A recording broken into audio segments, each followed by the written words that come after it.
नमस्कार। भृंगराज का नाम आपने अवश्य सुना होगा। भृंगराज के साथ अन्य घटक द्रव्यों की आसव कल्पना द्वारा भृंगराज आसव का निर्माण किया जाता है।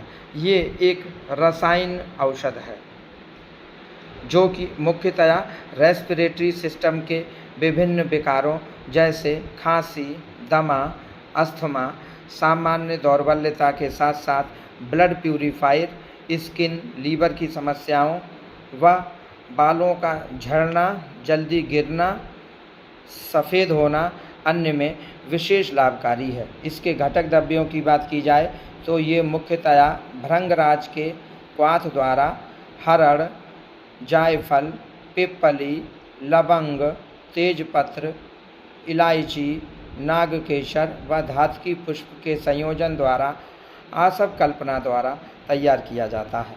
जिन लोगों को ऐसी समस्याएं हैं वे इसके सेवन का लाभ प्राप्त कर सकते हैं।